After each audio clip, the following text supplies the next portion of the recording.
Hello दोस्तों, welcome back to my YouTube channel maths बड़ा। तो दोस्तों, Bihar board class 10th crash course के तहत फिजिक्स चैप्टर 1 जो कि हम लोग कल ही स्टार्ट किए थे और उसका कुछ बेसिक कॉन्सेप्ट हम लोग देखे थे। आज उससे हम लोग आगे देखेंगे। ये देखते हैं हम लोग कल जो लास्ट टॉपिक क्या पढ़े थे। लास्ट टॉपिक हम लोग पढ़े थे कि गोलीय दर्पण जो है दो प्रकार के होते हैं, ठीक ना। इन था लास्ट कि गोलीय दर्पण का कितना टाइप था, दो टाइप हुआ था। पहला कौन सा था, अवतल दर्पण, और दूसरा कौन सा टाइप था, उत्तल दर्पण। ये हम लोगों का कल का लास्ट टॉपिक है। तो आज हम लोग इसमें देखेंगे कि अवतल दर्पण आखिर किसे कहते हैं, ठीक ना, और उत्तल दर्पण किसे कहते हैं। अवतल और उत्तल का डेफिनेशन देखेंगे और इससे आगे देखेंगे। तो अब देखते हैं पहला जैसे हम लोग यहाँ हेडिंग रहेंगे, अवतल दर्पण किसे कहते हैं। अवतल दर्पण पहले देखो इसका डेफिनेशन लिख लेते हैं, फिर समझते हैं, ठीक। डेफिनेशन लिखेंगे, जिस दर्पण का परावर्तक सतह, ये बताते हैं परावर्तक सतह किसको कहते हैं।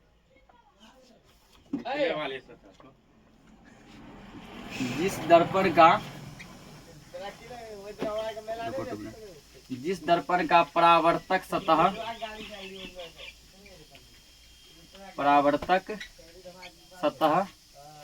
धंसा हुआ हो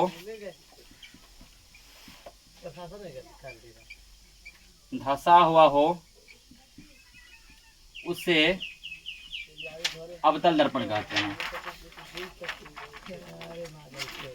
उसे अवतल दर्पण कहते हैं।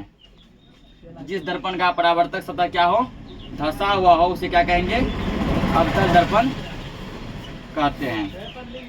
जैसे ये मान लो, ठीक ना, ये मान लो कुछ इस प्रकार जो है, थोड़ा अच्छे से गोल कर लेना। इधर मान लो ये क्या हुआ, कलई किया हुआ, ठीक ना, यानी कि पॉलिश किया गया है ना। ये जो है, ये ना, यही है परावर्तक सतह। इस साइड ये जो है, ये है परावर्तक सतह, ठीक ना। जिस साइड कलई नहीं किया होता है उसको क्या कहते हैं, परावर्तक सतह कहते हैं।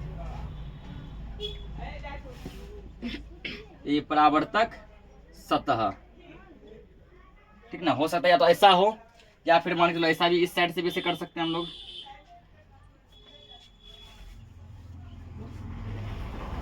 ऐसे भी हो सकता है, ठीक ना। ये क्या है, अवतल दर्पण है। ये इसका क्या हो गया, परावर्तक सतह हो गया, ठीक। ये है परावर्तक सतह। तो परावर्तक सतह देखो यहाँ पे क्या है, धंसा हुआ है ना। इधर भी देखो, इसमें भी देखो क्या धंसा हुआ है, इसमें भी क्या है, धंसा हुआ है, ठीक ना। या तो ऐसे बनाओ या ऐसे बनाओ। उसके बाद देखो एक और फिगर देखो इसमें, ठीक ना। एक और फिगर देखो इसमें, दिख रहा है इसमें।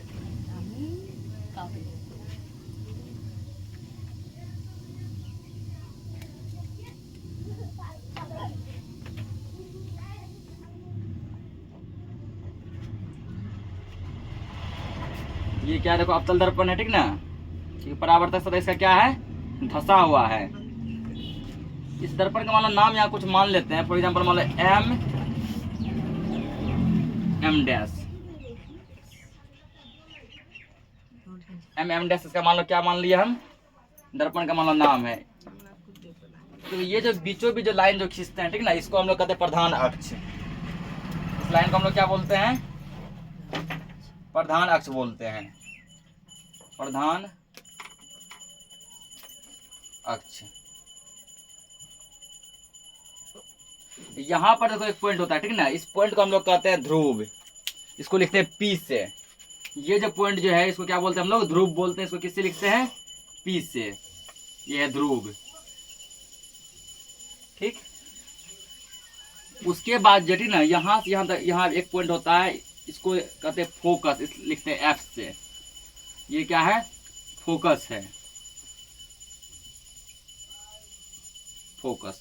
जितना डिस्टेंस पे ये है, ठीक ना, ठीक उतना ही डिस्टेंस पे एक और यहाँ पॉइंट होता है, उसको लिखते हैं सी से। इसको हम लोग कहते हैं वक्रता केंद्र। वक्रता केंद्र, ठीक ना, नोट करो इसको। तो पूछे जैसे कि प्रधान अक्ष किसे कहते हैं, तो दर्पण के बीचों बीच जो लाइन गुजरता है, ठीक ना, उत्तल दर्पण हो या अवतल दर्पण हो, उसके बीचों बीच जो लाइन गुजरता है उसको क्या कहते हैं, प्रधान अक्ष कहते हैं। ये हो गया प्रधान अक्ष। उसके बाद देखो ध्रुव किसको कहते हैं, ठीक ना, यहाँ दर्पण को, ठीक है, दर्पण को प्रधान अक्ष जिस भी पॉइंट पे काटता है, दर्पण को प्रधान अक्ष जिस भी पॉइंट पे काटता है उसको क्या कहते हैं, ध्रुव कहते हैं। ये देखो दर्पण है, प्रधान अक्ष देखो उसको यहाँ कट किया ना, ये कटान बिंदु जो है क्या कहलाता है, ध्रुव कहलाता है। इसको पी से लिखते हैं, पी यानी पोल, यानी ध्रुव को इंग्लिश में पोल कहते हैं। उसके बाद देखो ध्रुव से कुछ डिस्टेंस पे क्या होता है, एक बिंदु होता है जिसको हम लोग फोकस करते हैं, ठीक है, इसको लेते हैं बड़ी एफ से, ठीक। उसके बाद जितना दूरी पर ध्रुव से जितना डिस्टेंस पे फोकस है उतना ही फोकस से डिस्टेंस पे क्या है, वक्रता केंद्र, इसको लिखते हैं सी से, यानी सेंटर ऑफ कर्वेचर, वक्रता केंद्र, यानी कि पी एफ बराबर सी एफ होता है, ठीक है, पी से एफ का जितना डिस्टेंस है उतना ही डिस्टेंस होता है सी से एफ का, ठीक है, पी एफ बराबर सी एफ। इसको नोट करो, अगला देखते हैं।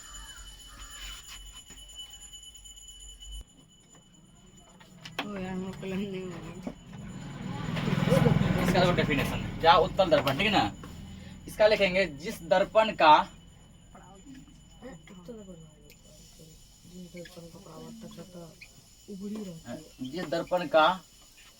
परावर्तक सतह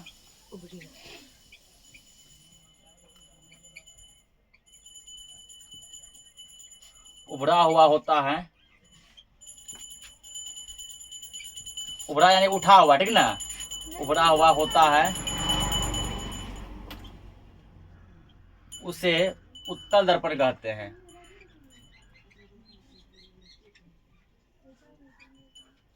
उत्तल दर्पण कहते हैं।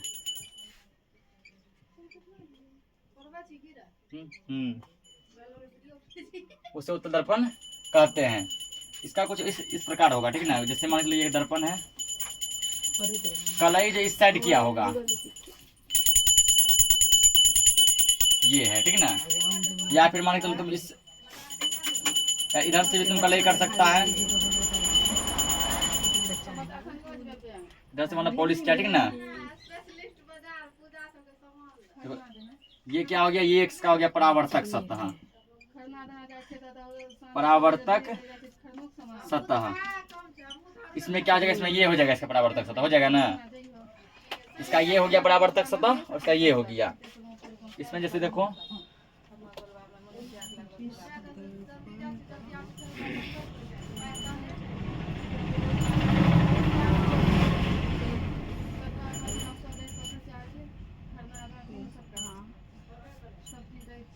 इसमें भी सेम रहेगा, ठीक ना।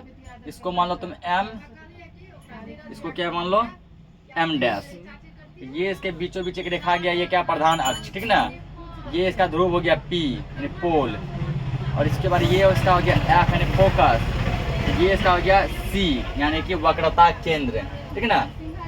देखो इसका परावर्तक सतह देखो उठा हुआ है, उभरा हुआ है, इस प्रकार के दर्पण को हम लोग क्या बोलते हैं, तो उत्तल दर्पण बोलते हैं। इसको नोट करो, अगला चीज देखते हैं।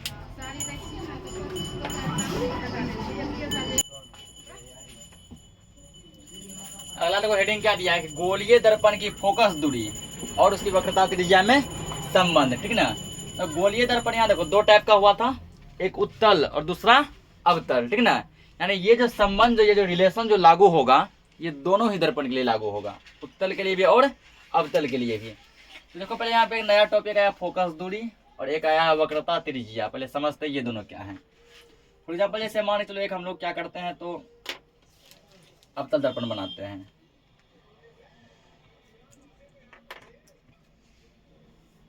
ये अवतल दर्पण है, ये मान लो इसका क्या हो गया, प्रधान अक्ष हो गया, ठीक ना, एम डैश इसका नाम मान लो देते हैं। ये इसका पॉइंट हो गया पी यानी पोल, ये हो गया एफ यानी फोकस,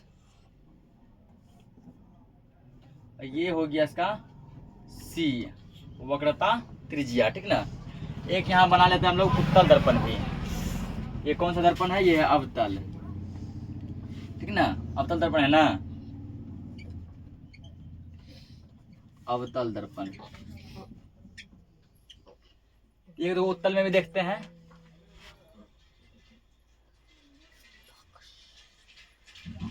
उत्तल इधर इधर से कलई क्या रहेगा,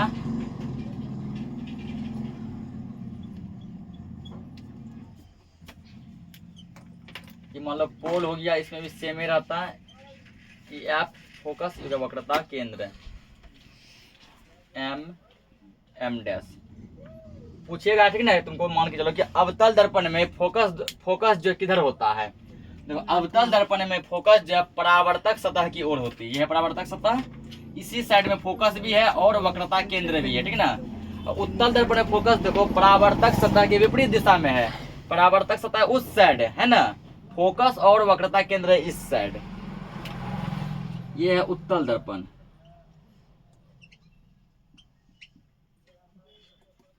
अब देखो यहाँ पे फोकस और वक्रता केंद्र और फोकस दूरी कहाँ पे होगा, ये पी है हो गया ध्रुव यानी पोल, ठीक ना।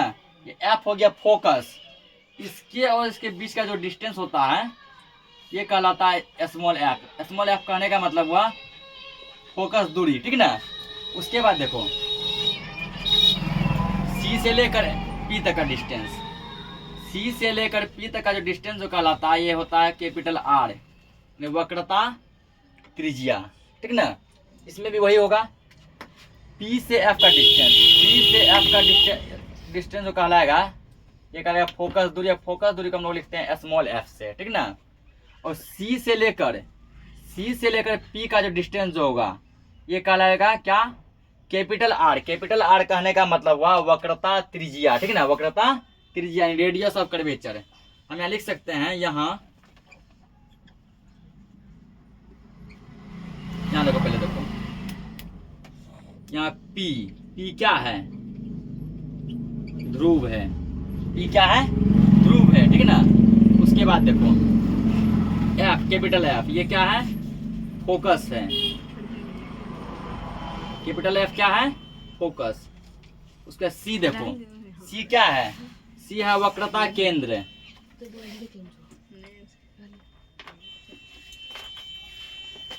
सी क्या है तुम्हारा, वक्रता केंद्र, ठीक ना। उसके बाद देखो क्या दिया अगला, स्मॉल एफ। स्मॉल एफ जो तुम्हारा है, ठीक ना, स्मॉल एफ है तुम्हारा फोकस दूरी, फोकस दूरी, ठीक। उसके बाद क्या है कैपिटल आर। कैपिटल आर होता है तुम्हारा वक्रता त्रिज्या, वक्रता त्रिज्या,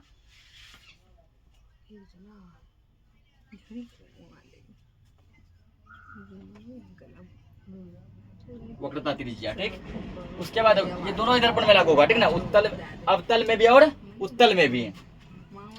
अब पूछेगा एफ क्या होता है, देखो पी एफ, पी से देखो एफ का डिस्टेंस, पी क्या है ध्रुव, एफ क्या है फोकस दूरी, है ना। पी क्या है ध्रुव, एफ क्या है फोकस दूरी। पी से एफ का जो डिस्टेंस होगा, पी एफ बराबर क्या लिख सकते हैं, स्मॉल एफ। तो पी एफ बराबर क्या लिख सकते हैं, स्मॉल एफ, यानी पी से एफ का जो डिस्टेंस कहलाता है वो स्मॉल एफ कहलाता है। और स्मॉल एफ क्या है, फोकस दूरी है, स्मॉल एफ क्या है, फोकस दूरी। अब देखा पी से सी का डिस्टेंस, पी से सी का डिस्टेंस, तो क्या लिखेंगे, पी से सी के दूरी को लिखेंगे पी सी, लिखेंगे ना।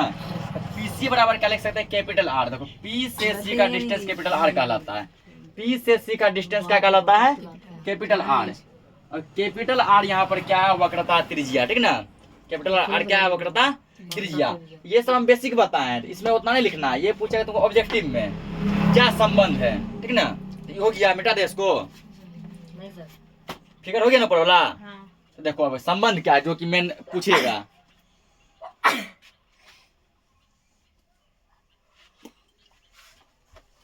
ये मतलब तुमको ये बताया खाली, ठीक ना, किसको क्या बोलते हैं, ठीक, किसको क्या बोलते हैं और किस दर्पण में किसका पोजीशन जो कहाँ पर है।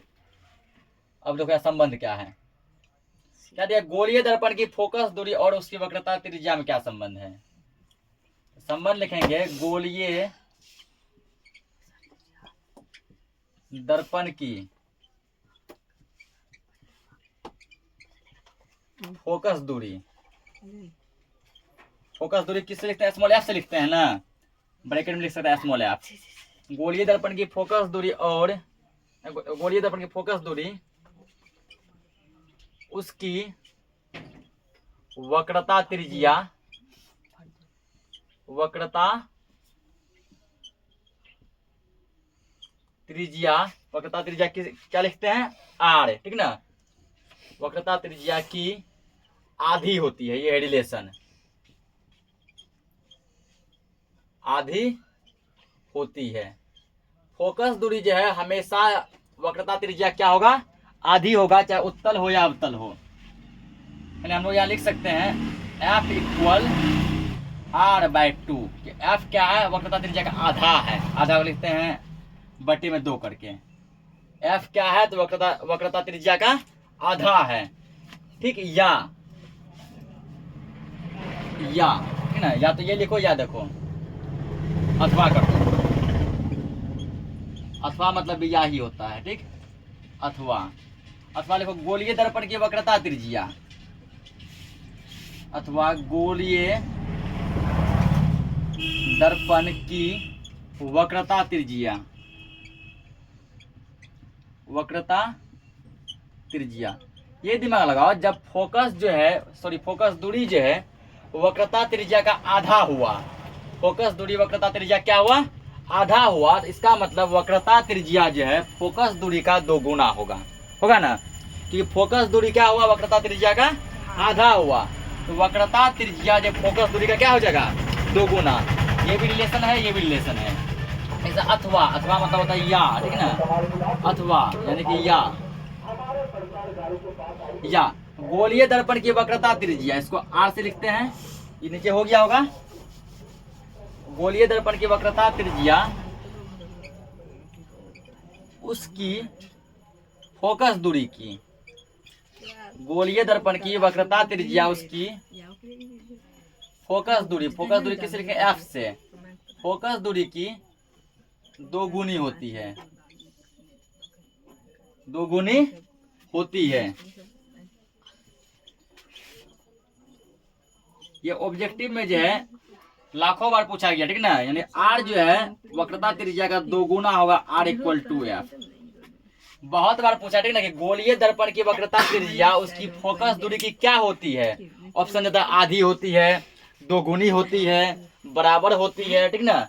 याद रखना है, गोलीय दर्पण की वक्रता त्रिज्या उसकी फोकस दूरी की 2 गुनी होती है।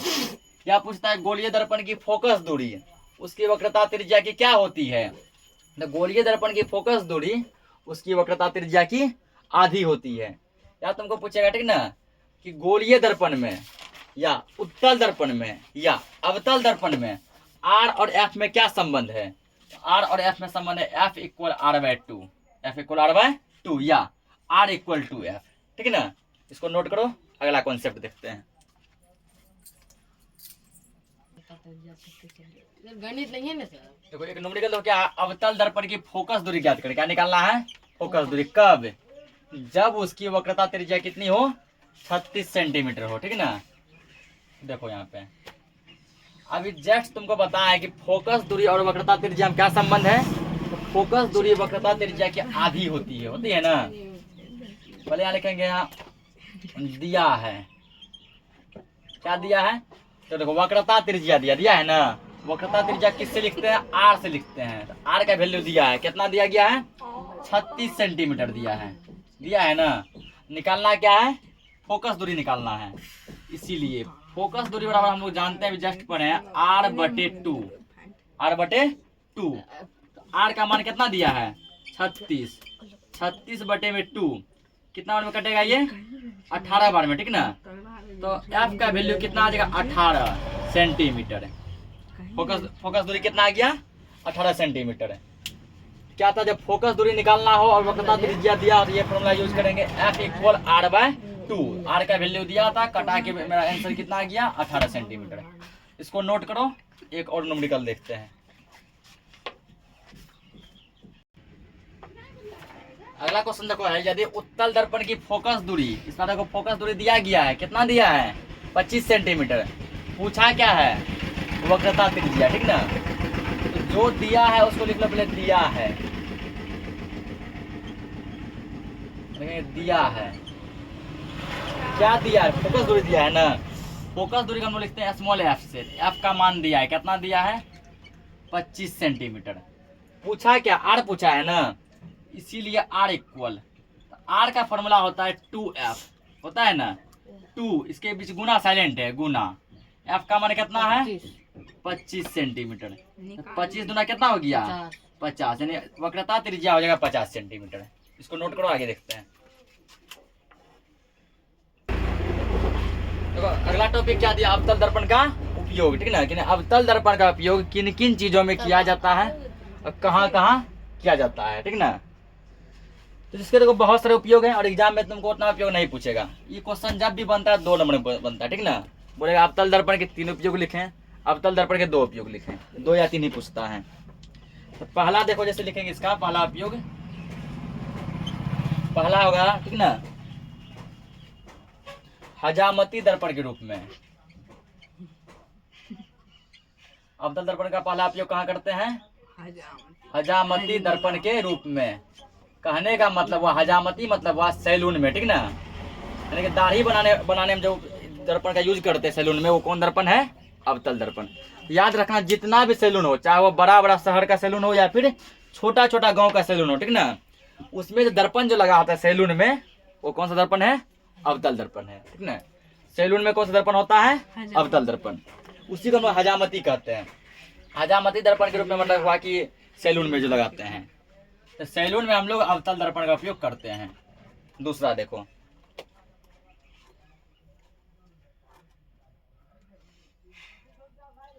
अगला लिखेंगे रोगियों के, मतलब डॉक्टर जो उपयोग करता है, रोगियों के कान, नाक, गला इत्यादि की जांच के लिए,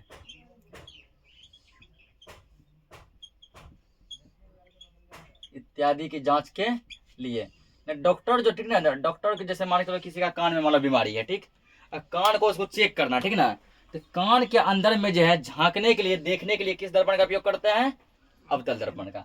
किसी का मतलब नाक में बीमारी है, मतलब नाक बहता है या कुछ हो गया है, तो उसके अंदर देखने के लिए अवतल दर्पण का उपयोग करेगा। जैसे गला में आप देखने के लिए किसका उपयोग करेगा, अवतल दर्पण, ठीक है। रोगियों के कान, नाक, गले, इन सब चीजों की जांच के लिए डॉक्टर किस दर्पण का उपयोग करता है, तो वहां पर डॉक्टर जो है अवतल दर्पण का उपयोग करता है। तीसरा उपयोग देखो, तीसरा दिया सोलर कुकर में, सोलर कुकर में हम लोगों के घर में जो कुकर है वो है प्रेशर कुकर है। कौन सा कुकर है, प्रेशर कुकर, ठीक ना। ये जो है गैस पे बनता है या फिर चूल्हा पे बनता है। और सोलर कुकर कहाँ पे रखते हैं, उसको धूप में रखते हैं, ठीक ना। सोलर कुकर को तुम धूप में रख दो, दाल चावल जो भी चढ़ाना है चढ़ा दो, चढ़ा उसको क्या करो तेज धूप में रख दो, खाना तुम्हारा अपने आप पकेगा, सीटी तुम्हारा धूप में ही मारेगा। तो उस सोलर कुकर में जो जिस दर्पण का उपयोग किया जाता है वो दर्पण कौन सा है, अवतल दर्पण, ठीक ना। तो सोलर कुकर में भी हम लोग अवतल दर्पण का ही उपयोग करते हैं। अगला देखो, चौथा उपयोग,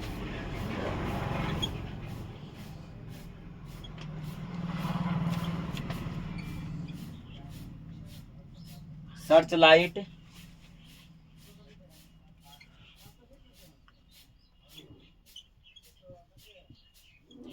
गाड़ियों के अग्रदीप,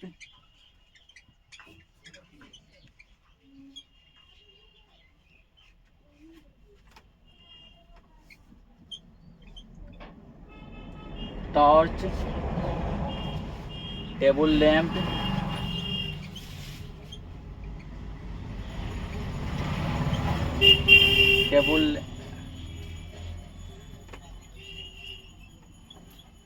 टेबल लैंप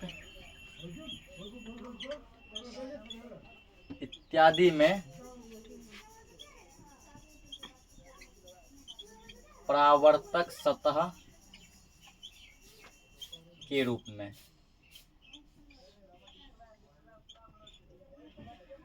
तो गाड़ियों का अग्रदीप कहने का मतलब है, गाड़ी तो समझिए रहा है, अग्रदीप का मतलब है हेडलाइट, ठीक ना। तो गाड़ी के हेडलाइट में जो अब देखता हुआ हेडलाइट में जो कटोरा, ये जो हेडलाइट में कटोरी जैसा लगा होता है ना, जिसके कारण रोशनी पा जाए, क्या करता है, बहुत चमक मारता और फैलता है, वो जो कटोरी जो लगा रहता है गाड़ी के हेडलाइट में, वो अवतल दर्पण है, ठीक। टॉर्च में जैसे मान लो टॉर्च है, तो टॉर्च में एक बल्ब होता है, एक आगे क्या होता है, शीशा होता है, आर पर देखने वाला ट्रांसपेरेंट होता है ना, अब बल्ब जहाँ सेटिंग होता है, जैसे मान लो ये बल्ब है, उसमें एक ऐसे कटोरा जैसा लगा होता है ना, उसी का नाम है परावर्तक सतह। और वो कटोरा जो रहता है, परावर्तक सतह जो होता है, वो किस दर्पण का है? अवतल दर्पण का है। टेबल लैंप जो होता है, ठीक ना, लैंप एक बल्ब होता है, वो बल्ब देखो बहुत ज़्यादा फोकस मारता है। फोकस मारने के लिए देखो बल्ब में भी क्या होता है, ठीक ना, एक सिल्वर कलर का चांदी के जैसा एक कटोरा रहता है ना, एक सिल्वर कलर का क्या रहता है कटोरा, वो किसका बना होता है? अवतल दर्पण का बना होता है। इसको नोट करो। अब जो उत्तल दर्पण का उपयोग देखते हैं। तो अगला क्या दिया? उत्तल दर्पण का उपयोग। इसका देखो पहला उपयोग जब हम लोग करते हैं तो रास्ता पे देखो जब चलता होगा, देखा होगा प्रत्येक पोल पर जो लाइट लगा होता है ना, तो उसका जो परावर्तक सतह जो होता है वो किसका होता है? उत्तल दर्पण का। यहाँ लिखेंगे सड़क या गली में, सड़क या गली में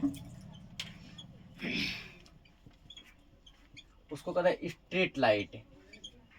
स्ट्रीट लाइट के परावर्तक सतह के रूप में,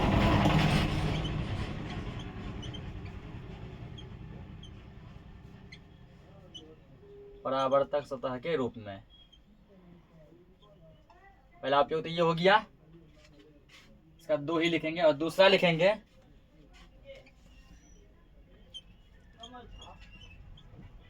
गाड़ियों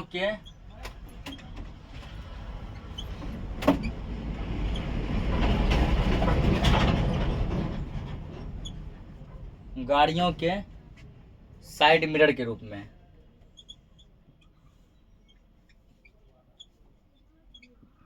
तो दुनिया का कोई भी गाड़ी हो, ठीक ना, चाहे वो बाइक हो, ट्रक हो, ठीक ना, चाहे बाइक हो, ट्रक हो, ट्रेन हो, बस हो, या कोई भी चार चक्का हो, किसी भी गाड़ी में जो साइड दोनों बोल आईना रहता है ना, वो आईना किसका होता है? उत्तल दर्पण का। वो दोनों आईना जो है उत्तल दर्पण का होता है। अब पूछेगा रीजन की, क्वेश्चन पूछता है बहुत बार कि गाड़ियों के साइड मिरर के रूप में, साइड मिरर दोनों बगल जाए देखने वाला, ठीक है, या फिर इसको हिंदी में लिखेगा साइड मिरर को पश्चदर्शी। पश्च मतलब पीछे, दर्शी मतलब देखने वाला, कि वो आईना लगाता है पीछे की चीजों को देखने के लिए लगाता है ना। या फिर इसको बोलते हैं हिंदी में पृष्ठदर्शी। पृष्ठ मतलब भी पीछे और दर्शी मतलब देखने वाला। तो क्वेश्चन पूछेगा गाड़ियों के साइड मिरर के रूप में, या गाड़ियों के पश्चदर्शी के रूप में, या गाड़ियों के पृष्ठदर्शी के रूप में। तीनों टाइप से क्वेश्चन बन सकता है। उत्तल दर्पण का उपयोग क्यों करते हैं? इसलिए करते हैं क्योंकि ये करता है क्या ना, वस्तु का छोटा प्रतिबिंब बनाता है। अब देखो इतना हाथी जैसा जो क्या हो रहा है, पीछे ट्रक आ रहा है ना, इतना छोटा बाइक का इनाम देखो पूरा ट्रक दिख जाता है, दिखता है ना। जबकि समतल दर्पण में ऐसा संभव नहीं है।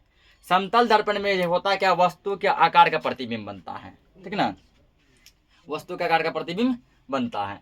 तुम जितना बड़ा है तो तुम, यदि तुमको पूरा फोटो देखना अपना समतल दर्पण में, तुम जितना बड़ा है, ठीक ना, तुम्हारा दर्पण भी कम से कम उतना ही बड़ा होना चाहिए। क्या जो व्यक्ति के जो वस्तु के आधे लेंथ का समतल दर्पण होना चाहिए।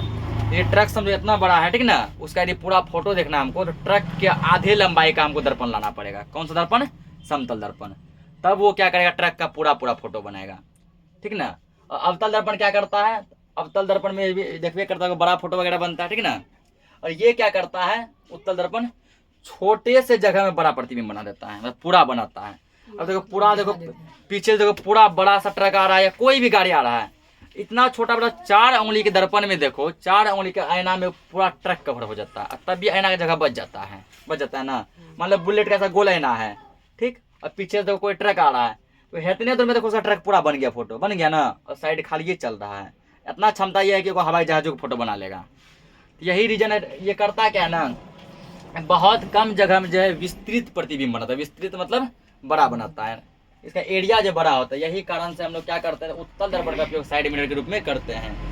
क्योंकि उत्तल आंसर कैसे लिखना है पूछेगा, उत्तल दर्पण का उपयोग साइड मिरर के रूप में क्यों करते हैं? तो उत्तल दर्पण का उपयोग साइड मिरर के रूप में इसलिए करते हैं क्योंकि उत्तल दर्पण वस्तु का हमेशा सीधा प्रतिबिंब बनाता है।